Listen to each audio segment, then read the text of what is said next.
Welcome to History Twists, where we dive deep into the forks in the road of our past and imagine the worlds they might have created. Dr. Deneen is finishing up a book on the topic we cover today with more details and some slightly different historical twists. Please do check that out, and we will give you the detailed access information soon. In this episode, rather than providing just one history twist, we will present two different divergencies concerning the Vietnam War. In one, the first one, there is an all-out war.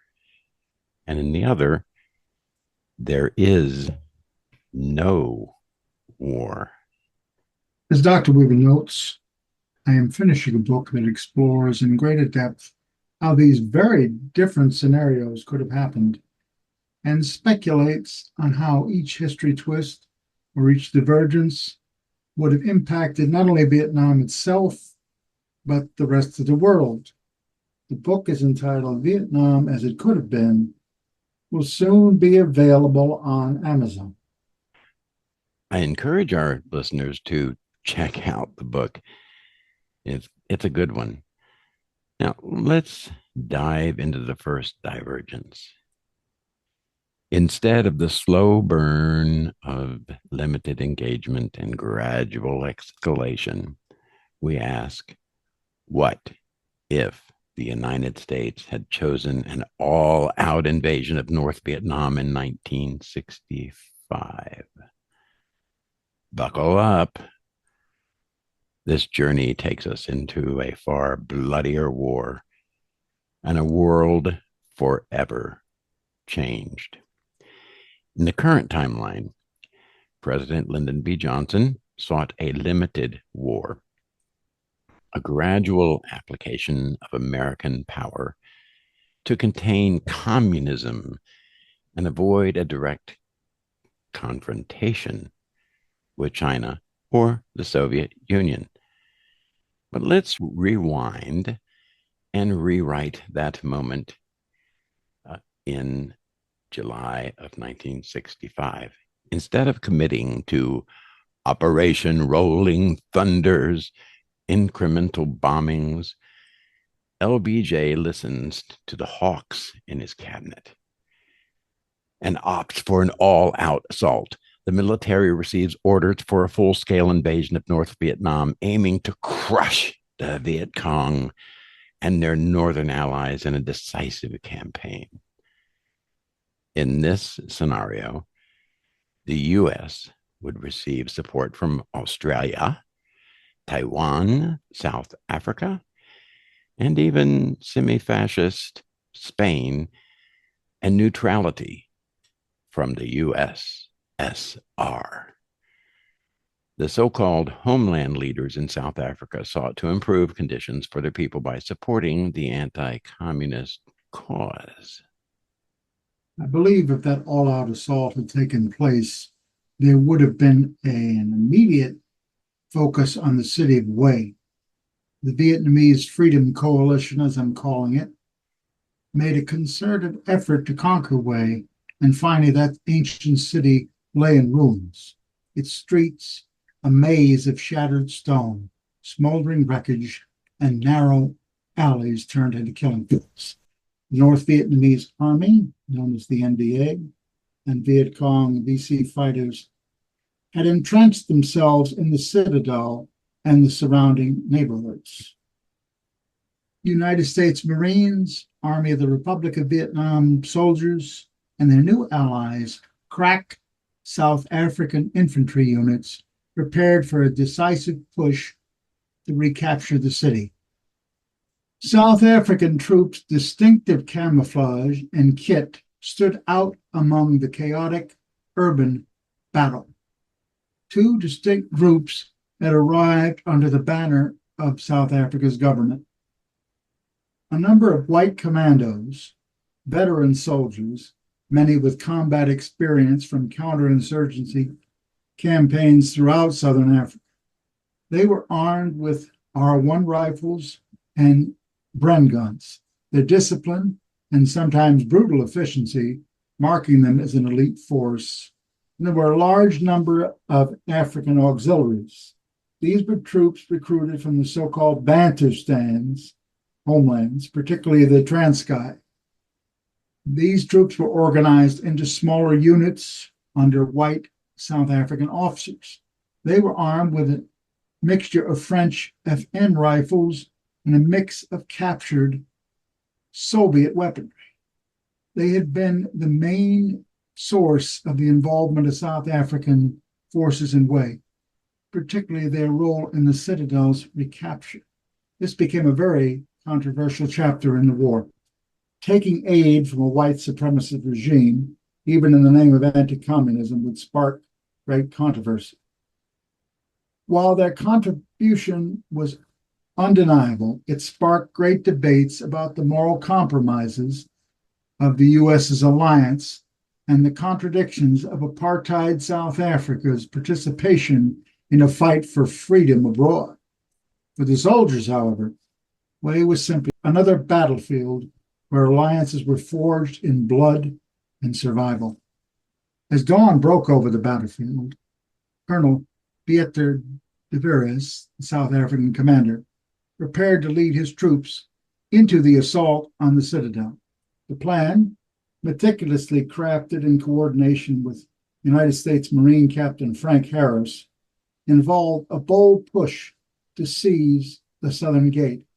De Vries intended for his men to navigate the treacherous tunnels and the trenches surrounding the citadel, clearing the way for the Marines, who would follow with armored support. American Army and Marine units take significant casualties, but fight with Spartan-level courage, securing the left flank. The South Africans launched their attack under the cover of smoke and suppressing fire. The largely white commandos advanced with practiced precision, their firearms methodically clearing each building with grenades and submachine guns. Behind them, the African auxiliaries, seasoned fighters from the Transkei, spread out to handle snipers and eliminate hidden threats within the rubble. The South Africans had fought the guerrillas of the African National Congress and the Pan-African Congress, so they were familiar with insurgency. South African strategy was based on the long-term, low-cost approach, what was called a war of attrition. As they neared the gate, resistance from the North Vietnamese army intensified. Mortar shells erupted among the advancing forces, and machine gun fire from the citadel walls inflicted heavy casualties. Despite the chaos, de Vries maintained control, issuing sharp orders in Afrikaans to redirect his troops and for them to adapt their tactics. A flanking maneuver, led by Corporal Nkosi, proved decisive. Nkosi and his squad darted through the ruined buildings, using grenades to neutralize an entrenched machine gun nest. Their successes opened a crucial and critical path for the commandos. The final breakthrough came with the assistance of 3 Marine Sherman tanks, which battered the gate and allowed a platoon of the white commandos to storm the entrance. Inside, the fighting turned into a brutal, close-quarters battle. Amid the chaos, de Vries and Nkosi's forces regrouped, pressing deeper into the citadel to root out the remaining defenders.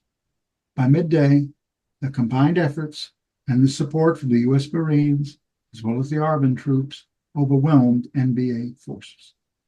When the fighting subsided, a moment of symbolic significance unfolded. The South African flag was briefly hoisted alongside the American and South Vietnamese banners above the southern gate. This fleeting but poignant propaganda display underscored the shared triumph despite the tenuous alliances and political contradictions. In the aftermath, de Vries acknowledged Nkosi's contributions with a curt but respectful comment. Nkosi, tending to a wounded comrade, responded with quiet reflection, contemplating the shared sacrifices made in a conflict far from home. Their exchange, though brief, underscores the complex dynamics between the soldiers and the underlying tensions of their disparate realities. The citadel's recapture by the multinational forces would go down in history as a hard-won victory. Yet it also became a contentious episode, raising questions about the moral compromises of Cold War alliances and the role of apartheid South Africa in a global fight for freedom. For the soldiers on the ground, however, it was simply another battle marked by survival, sacrifice, and the forging of unlikely partnerships. The Soviet Union's relationship with China was deteriorating by the mid 1960s. Yes, we can remember that. Ideological splits and border clashes were becoming frequent. In this alternate timeline, Soviet Premier Alexei Kosygin recognizes the opportunity to weaken China's influence in Asia by cooperating with the United States, at least tacitly. For the US, it's an improbable alliance. For the Soviets, it's a calculated move against a rising rival.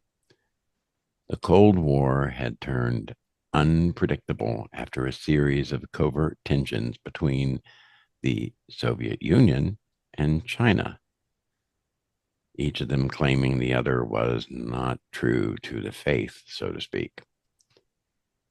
By the early 1960s, Sino-Soviet relations had deteriorated to a breaking point, with ideological rifts over the direction of communism and control of the global Marxist movement. China's increasingly belligerent stance and its growing influence over North Vietnam raised questions within the Soviet Politburo and its military leadership about losing geopolitical influence in Southeast Asia.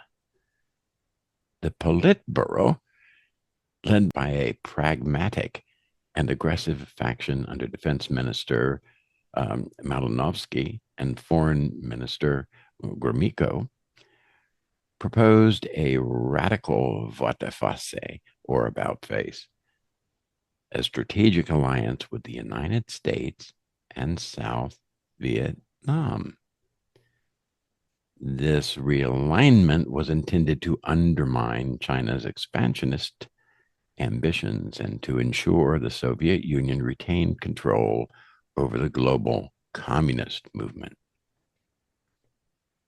Under intense secrecy, Soviet and American diplomats met in Geneva to explore the possibility of détente.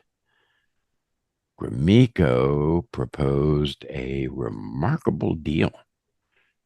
The Soviet Union would withdraw material and advisory support from North Vietnam and provide intelligence on Chinese military activities in exchange for reduced American hostility towards the USSR and some economic cooperation. Although initially skeptical, the US was persuaded by the Soviet claim that a strong China posed a more significant long-term threat than did the USSR. In a surprise announcement broadcast globally, the Soviet Union declared its opposition to what it called militaristic chauvinism, a thinly veiled critique of China, and announced its commitment to protecting smaller nations' sovereignty from regional hegemons. This provided a diplomatic pretext for the Soviet pivot. American and Australian strategic planners understood that denying North Vietnamese access to the Ho Chi Minh Trail was the priority. Obtaining the passive acquiescence of the government of Laos was the most effective way to secure South Vietnamese support, as well as supplies from the South on the Western Front. The sudden loss of Soviet support and increased pressure from American and Soviet backed South Vietnamese Freedom Coalition forces forced North Vietnam into a defensive posture. The Chinese attempted to compensate, but found their resources stretched thin due to internal upheavals like the Cultural Revolution. It took a year of negotiations, beginning in November 1966, to convince the Laotians to tolerate Vietnamese freedom activities. The US and Australian governments' large-scale hospital building program won the assent of Vientiane, the capital of Laos. The Laotian government was engaged in its own civil war, the War of the Three Brothers. Massive increases in support for Laos came in an effort to cut off Vietnamese supply lines. An important task for the Allied forces was to interdict supplies coming through the Ho Chi Minh Trail. This would require some form of blockade, since the so-called McNamara line of electric fences had not proven effective. The Ho Chi Minh Trail was a logistical network of roads and trails that ran from North Vietnam to South Vietnam through the kingdoms of Laos and Cambodia. The system provided support in the form of manpower and materiel to the Viet Cong VC and the People's Army of Vietnam during the Vietnam War. Soviet advisors began working discreetly with South Vietnamese officials, focusing on training their armed forces and bolstering air defenses against North Vietnamese incursions.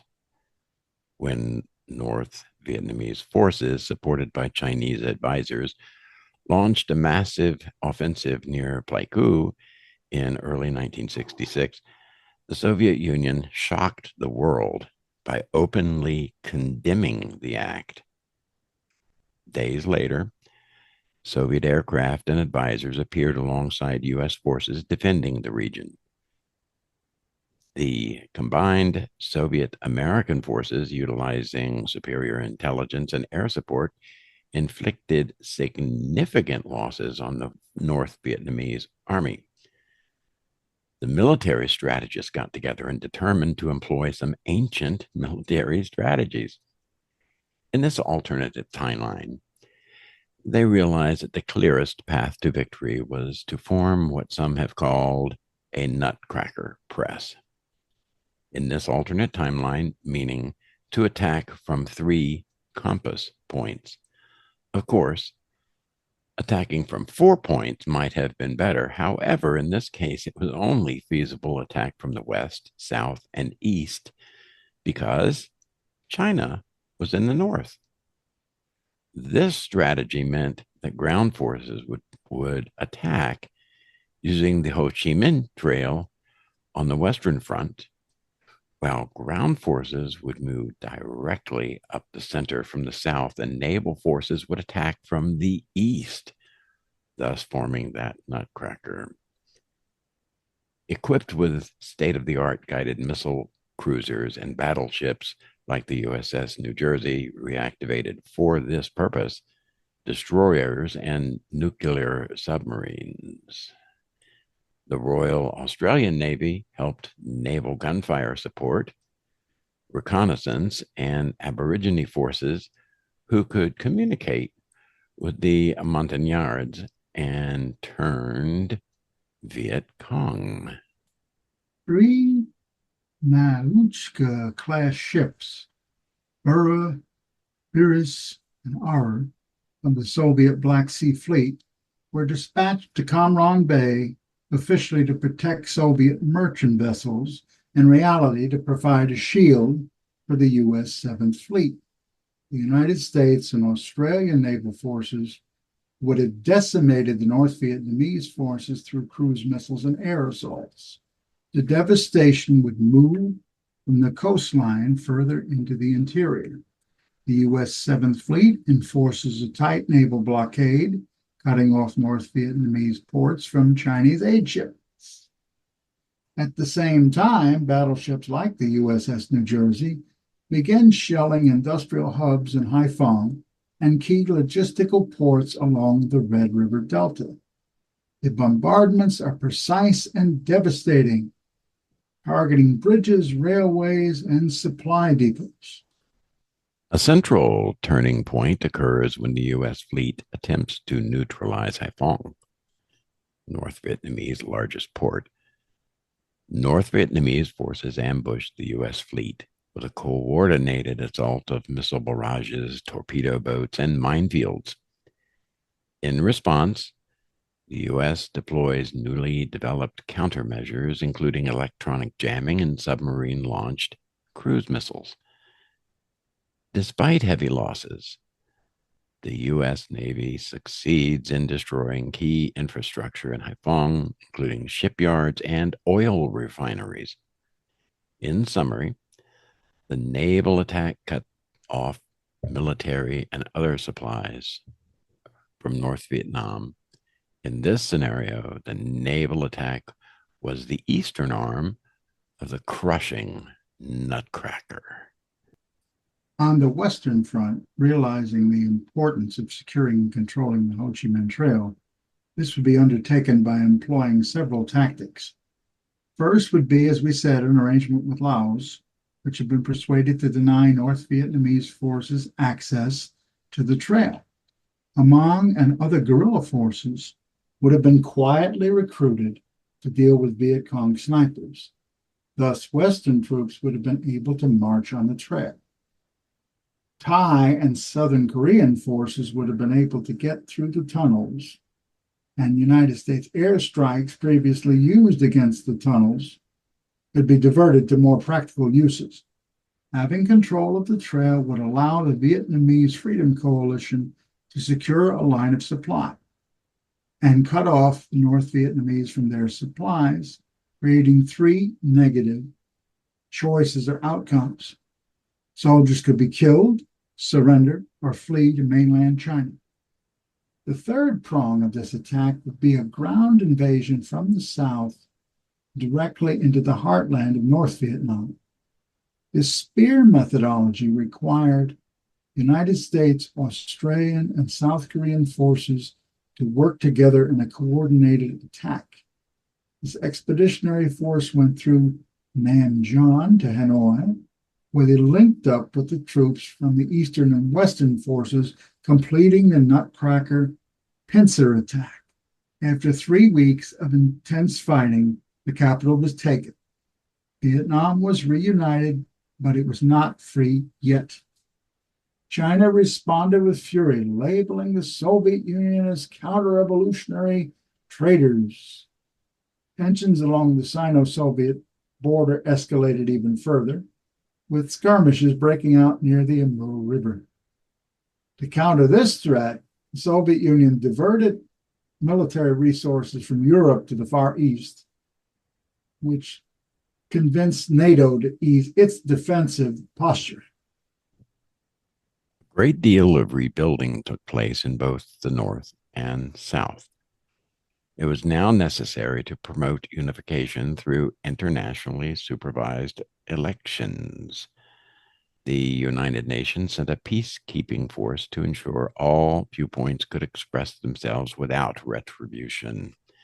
After a year, free elections were held.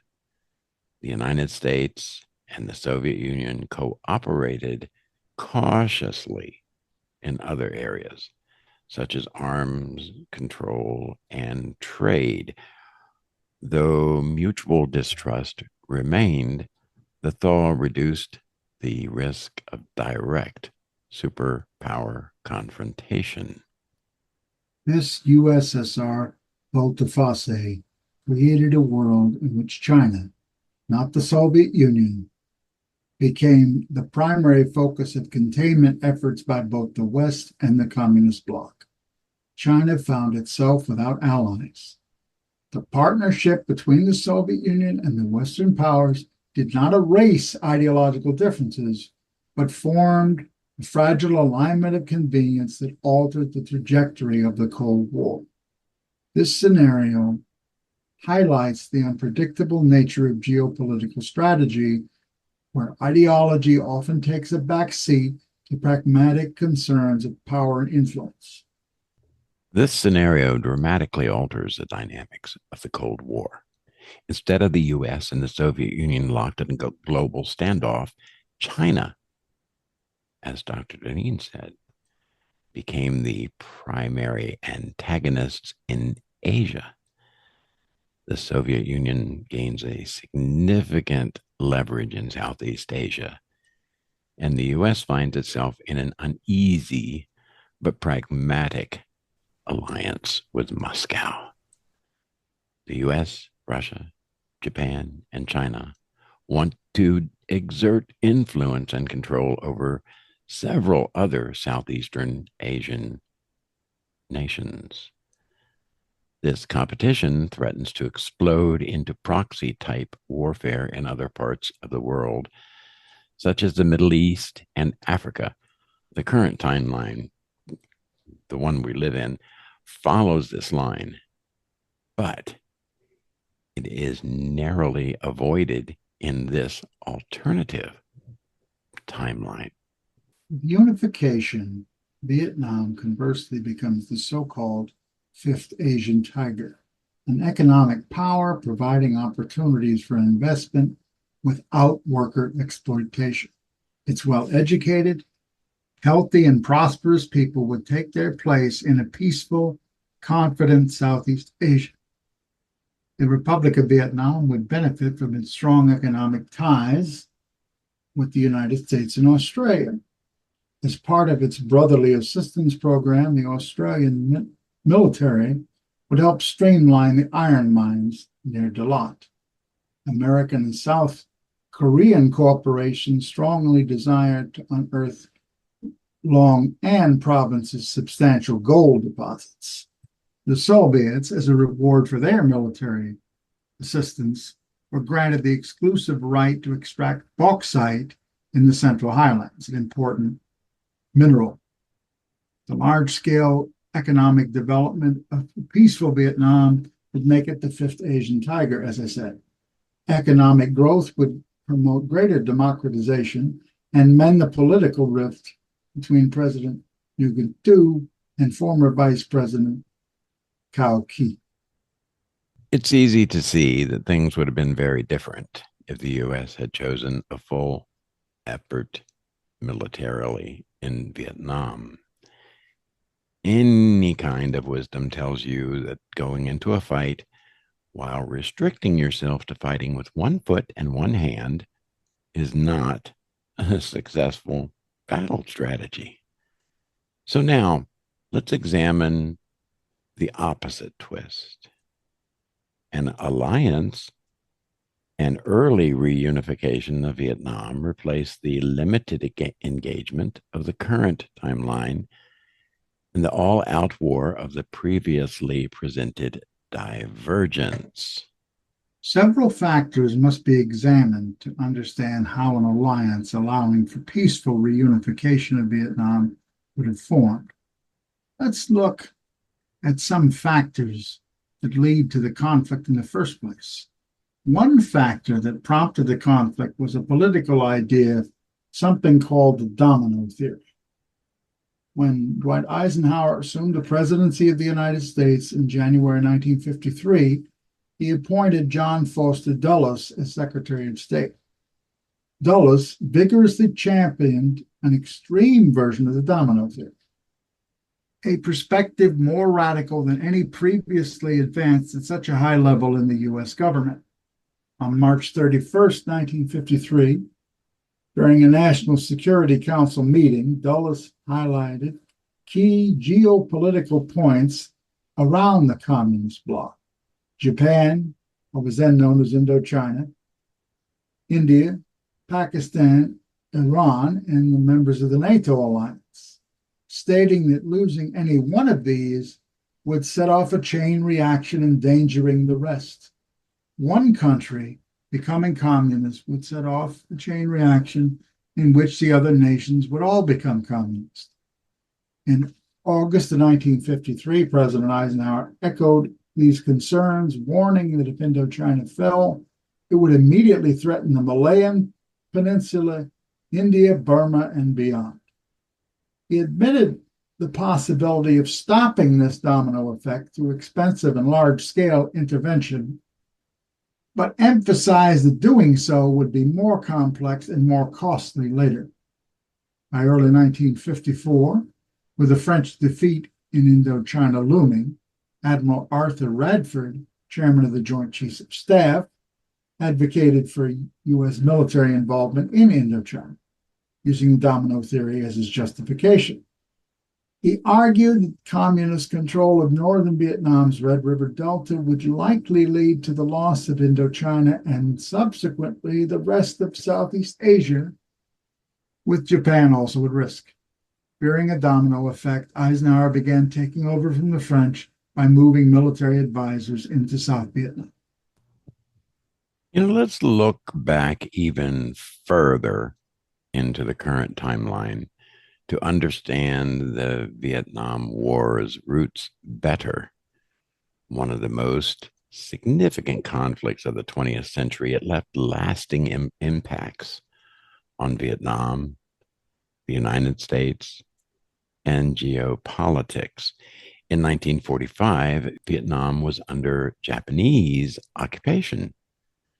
The Viet Minh, led by Ho Chi Minh, fought for independence from Japan and France and their colonial forces.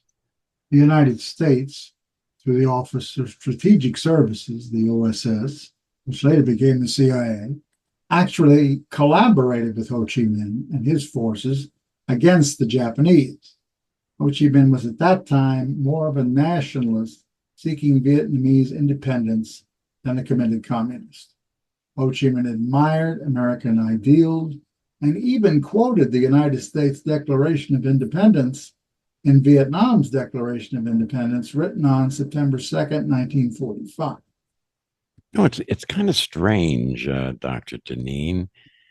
Ho's history, Ho Chi Minh's history, is unclear, as if various factions in our present timeline have hidden different aspects of his life to suit their ideologic positions.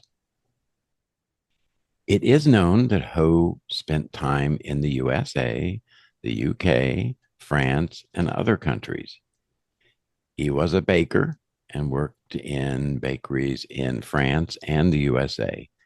Now, I have read that he was educated at Chicago University, but have not been able to find a corroboration of that in current resources. Again, almost as if that fact was expunged, erased.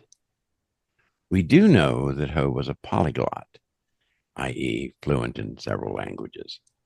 Specifically, he could speak and write professionally in English, French, Russian, Cantonese, Mandarin, and his native Vietnamese.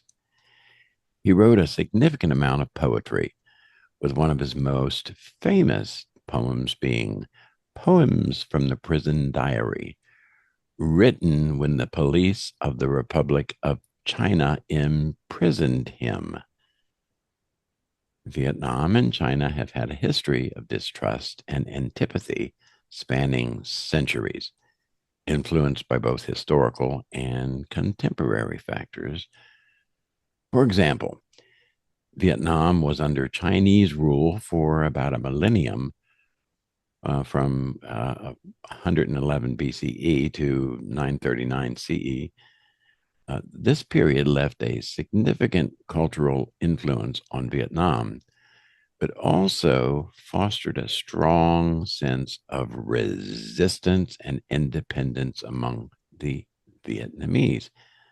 Another issue was repeated attempts by Chinese dynasties to reassert control over Vietnam, which were met with fierce resistance, further embedding mistrust between those nations. Over the centuries, multiple wars and skirmishes occurred during the Ming Dynasty's invasion. That was the early 15th century, and subsequent Vietnamese struggles for independence. In the 20th century, the ideological split within communism widened the rift. While both Vietnam and China were communist, Vietnam aligned closely with the Soviet Union, leading to tensions with China. The Sino-Vietnamese War in 1979, when China invaded Vietnam to punish it for its intervention in Cambodia against the Khmer Rouge, or sometimes called a Chinese ally, marked a significant deterioration in relations. Ongoing territorial disputes in the South China Sea exacerbated tensions. Both nations claimed sovereignty over areas like the Spratly and Paracel Islands, leading to clashes and a sense of mistrust.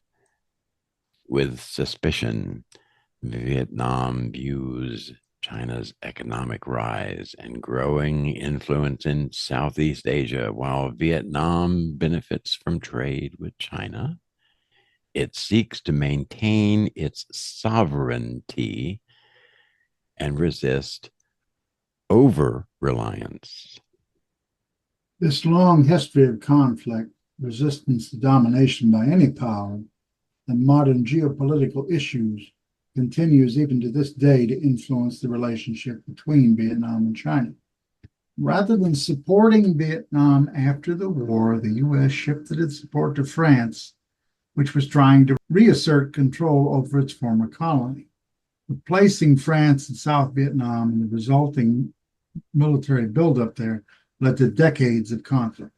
One of the most important factors, as we mentioned before, in Eisenhower's military commitment to Vietnam was the domino theory, which was based on several tragically flawed ideas, starting with a lack of fundamental belief in democratic republics and the outrageous idea that the United States, assuming the status of the arsenal of democracy following World War II, was also the guardian of the United States version of freedom, or what Dr. Weaver often calls the cop on the corner geopolitically.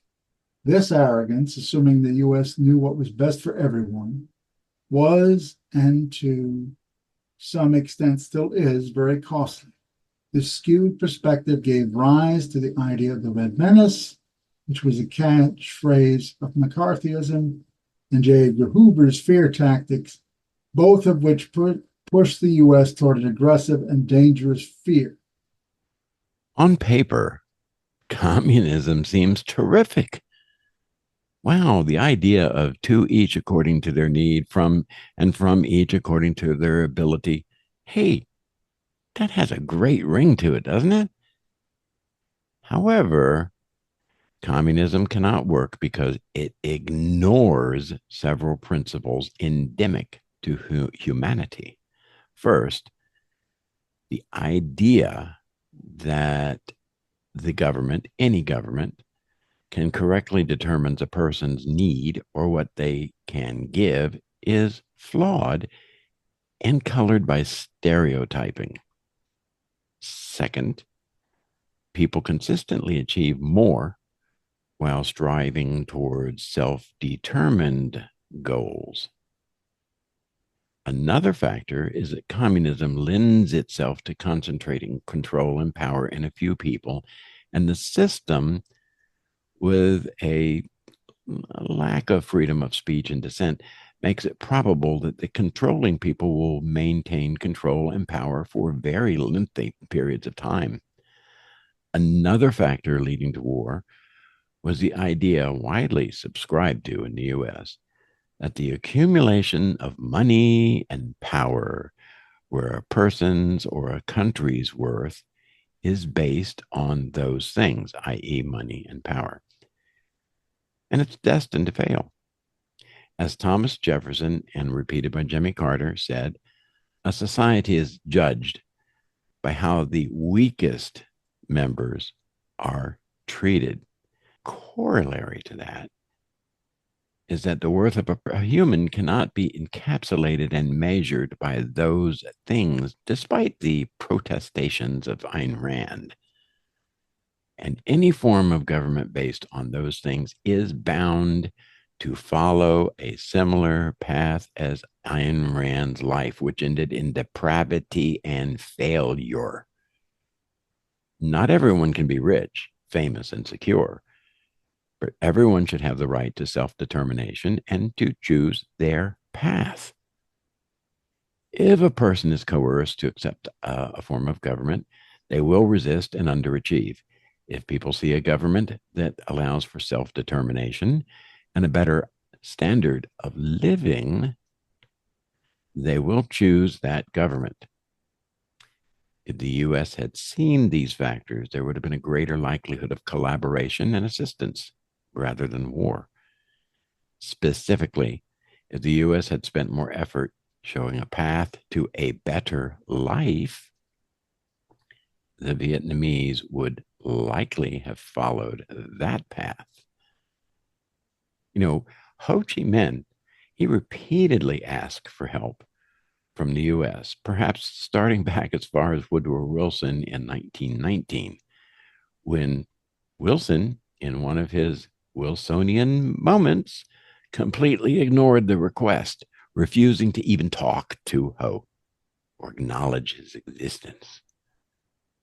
Followed by Truman turning down any discussion, and the final blow of Eisenhower, not only refusing to consider the request, but also taking adversarial military action. So here's our alternate history.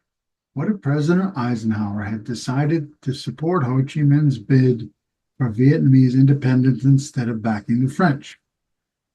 With U.S. support, Ho Chi Minh established the Democratic Republic of Vietnam with international recognition. The United States provides economic aid and diplomatic backing.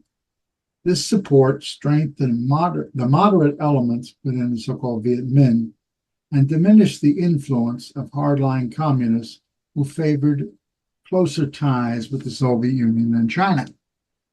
The French, initially resistant, are persuaded by U.S. pressure and economic incentives to relinquish their colonial claims. Now, avoiding the Vietnam War would have had a profound implications domestically for the United States. The social upheaval of the 1960s and 70s, much of which was fueled by opposition to the war, might have taken a different form. The civil rights movement might have progressed further without the distraction of the anti-war movement, perhaps leading to different outcomes concerning race relations. Economically, the U.S. would have saved billions of dollars spent on the war effort, and internationally, America's reputation as a supporter of self-determination and anti-colonialism could have been enhanced.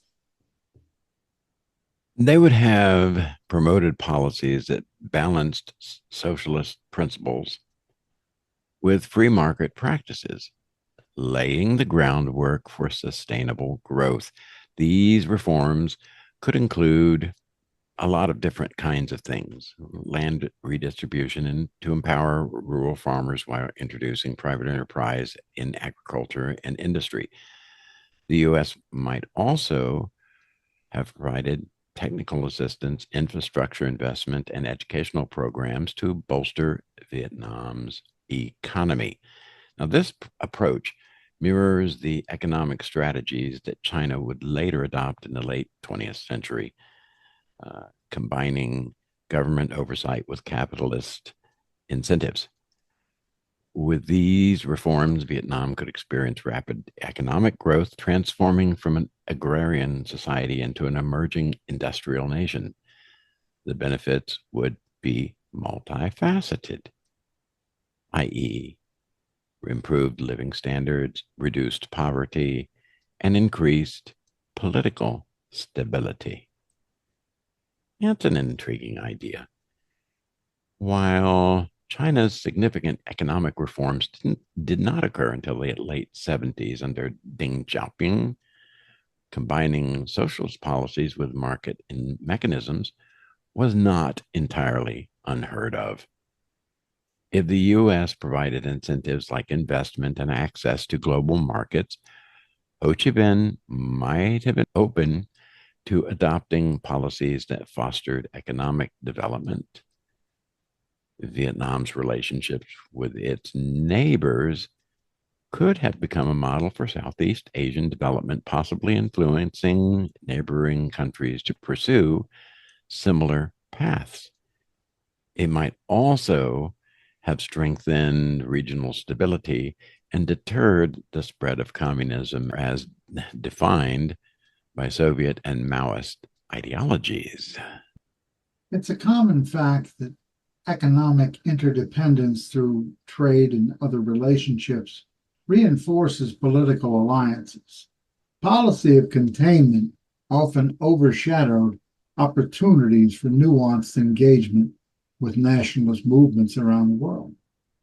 By addressing the root causes of instability, such as poverty and lack of opportunity, the U.S. could have mitigated the appeal of communism. This mixed approach toward relations and development is reminiscent of what later became known as goulash communism in Hungary under János Kadar during the 1960s. Hungary used incentives like higher wages, access to Western goods, travel opportunity, and other rewards to create a more consumer-friendly version of socialism. By adopting similar policies, Vietnam could have modernized its economy while retaining its Marxist-Leninist political structure. If the US provided economic and technical expertise and access to international markets, Vietnam would have implemented reforms encouraging private enterprise within a socialist framework. Much like the Dao Min reforms, which would be adopted in the real timeline starting in 1986, this hybrid model offers the best of both worlds: the social safety nets of socialism and the innovation and efficacy and efficiency of capitalism. If this position had been adopted, this would have positioned Vietnam as a bridge between the East and Western nations.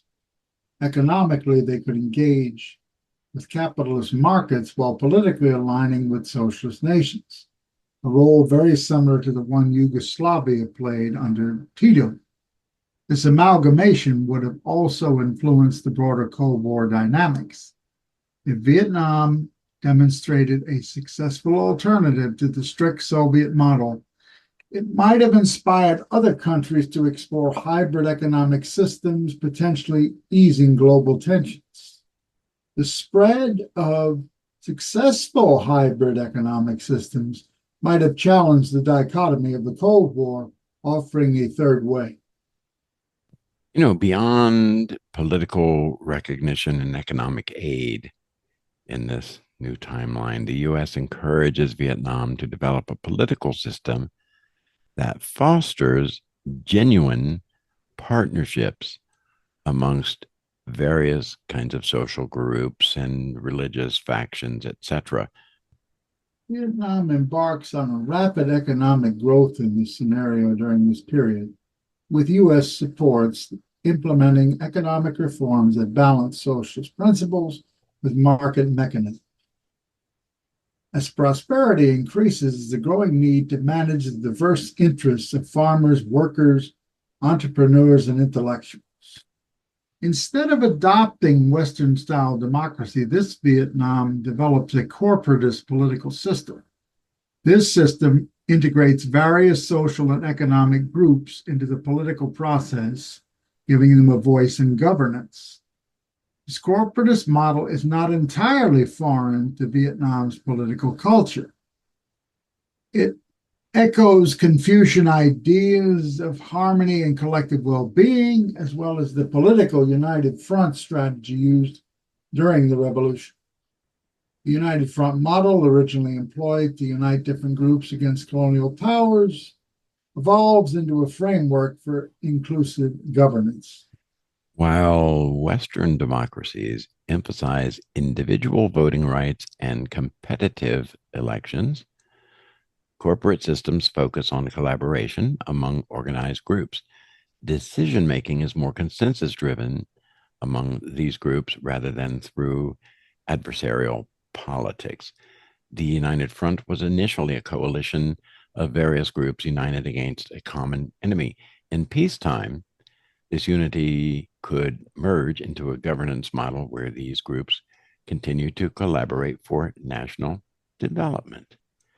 The U.S., interested in stability and development, might have supported this model as a pragmatic alternative to West democracy, especially if it ensured Vietnam remained an ally and a bulwark against the spread of Soviet style communism and also against China.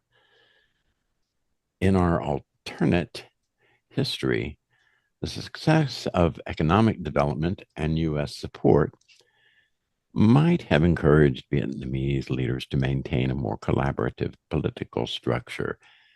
This could have resulted in a government that, while not a democracy in the Western sense, still allowed for representation and input from various sectors of society. A politically stable and economically thriving Vietnam could have played a significant role in regional affairs, promoting cooperation in Southeast Asia.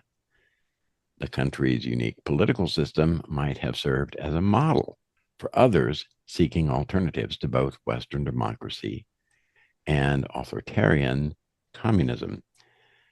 This could have contributed to a more multipolar world during the Cold War, reducing tensions by offering a middle path.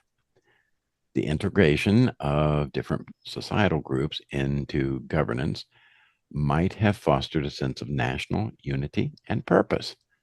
Unity could have been a powerful force in further development and addressing social issues. By avoiding the pitfalls of authoritarianism and the challenges of implementing Western democracy, Vietnam might have achieved a stable and prosperous society. Such a society would likely have been a strong ally to the United States, both economically and strategically. In our history, without the pressures of a divided nation with an ongoing war, these leaders might channel their talents toward unifying the country and promoting balanced policies. Their involvement could help create a political environment where different viewpoints are represented, reducing the likelihood of internal conflicts. Economically, the stability provided by such a government would attract foreign investment, further boosting development. Social programs could have been effectively implemented, addressing education, healthcare, and infrastructure issues.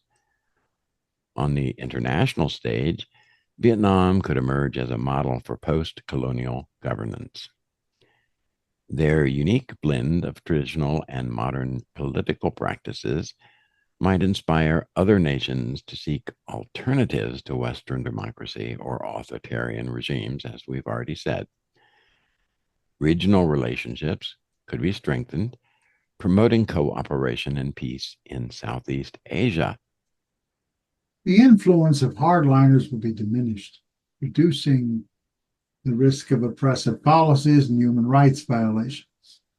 This approach contrasts with policies in other economic countries where religion was often suppressed. By embracing all religious communities, national unity is enhanced and gains valuable allies.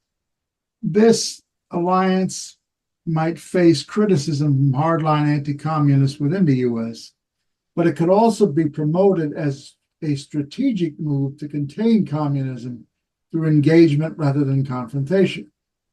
Over time, positive results from the alliance could sway public opinion, showcasing the benefits of supporting nationalist movements. This could lead to a more nuanced United States foreign policy that balances ideological concerns with practical engagement.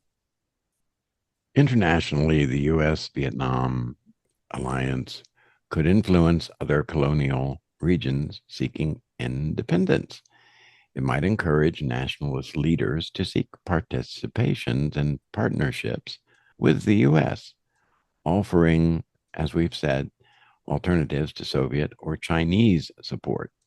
This approach could reduce the polarization of the Cold War, fostering a more cooperative global movement. Additionally, the success of Vietnam's development with U.S. assistance could serve as a powerful example of the benefits of such alliances.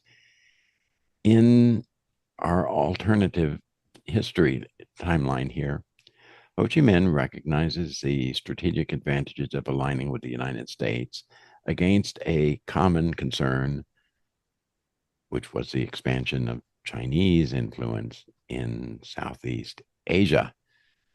The meeting to discuss this alliance is arranged to take place in Geneva, Switzerland, during the Geneva Conference, which was convened in 1954, to discuss peace in both Indochina and Korea.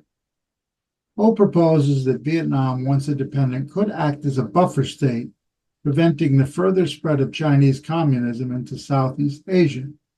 Secretary Dulles, initially cautious due to Ho's communist affiliations, ultimately listens intently. He recognizes the strategic value of having an ally in Vietnam to counterbalance China's influence. Dulles expresses concerns about Ho's communist ties, but is intrigued by the proposal that the two nations work together. He asks Ho how he intends to manage his relationship with both the Soviet Union and China.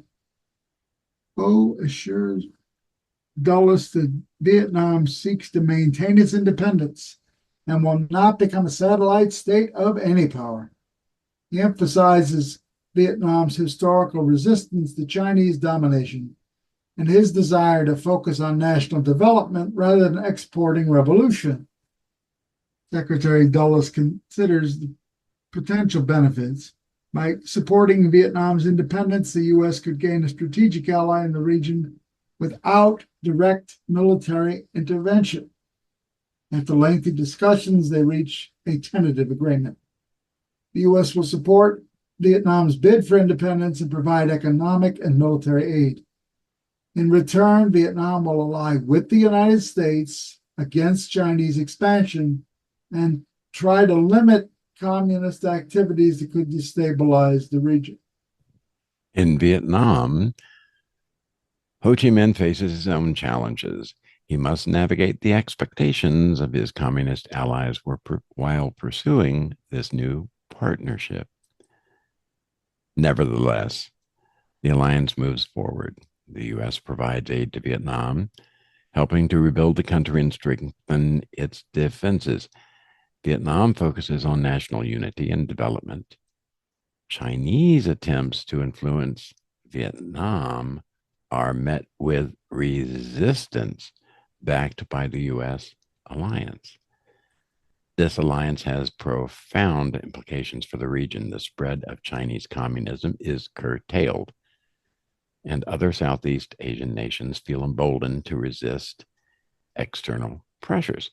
The Korean Peninsula might experience a different outcome as well, with China less able to project its influences without risking confrontation with a U.S.-backed Vietnam. The global Cold War dynamics shift. The Soviet Union may rethink its strategies in Asia, seeing that the U.S. is willing to partner with nationalist movements, even those with communist leanings, to counter China. The U.S., wary of prolonged colonial entanglements and seeking allies in Southeast Asia, decides to recognize Vietnam's independence. They condition their support on the establishment of a coalition government that includes representatives from both North and South Vietnam. This government, inspired by the Swiss model, perhaps, is based on proportional representation and a commitment to free elections. The French, pressured by the US and reeling from their defeat at Dien Bien Phu, reluctantly agree to withdraw. With US backing, a coalition government is established in 1955. American aid flows into the country focused on rebuilding infrastructure and fostering economic development. Vietnam becomes a neutral but cooperative nation engaging with both the West and the Eastern Bloc while avoiding military alliances. Meanwhile, the U.S. avoids the quagmire of war. The financial and human resources that would have been poured into Vietnam are redirected to domestic programs and other international challenges. Lyndon B. Johnson, buoyed by this foreign policy success, runs for re-election in 1968 and wins. His Great Society programs expand further, leaving a profound legacy on American social and economic structures. Without the turmoil of Vietnam, the political landscape stabilizes. And the Watergate scandal never happens. The cultural consequences are profound. In this timeline, the counterculture movements of the 1960s merged differently. Lacking the Vietnam War as a central point of contention, the hippie ethos focuses on broader global issues like environmentalism and human rights, perhaps bringing about some very needed changes. Politically, U.S. presidents face fewer domestic crises. Johnson's administration solidifies its achievements, and subsequent leaders build on the foundation of a more united and optimistic nation. Trust in government, eroded by the real world Vietnam War, remains stronger in this alternate history. That plus the Watergate scandal never happening, so that we didn't get the idea that we couldn't trust our government. On the global stage, the Soviet Union and China find their influence in Asia diminished without the Vietnam War as a proxy battlefield. The Cold War evolves into a more diplomatic competition with fewer proxy conflicts. By the 1980s, the Cold War's end comes sooner as economic cooperation between East and West grows. And we've already discussed in another podcast how the McDonald's theory, they call it.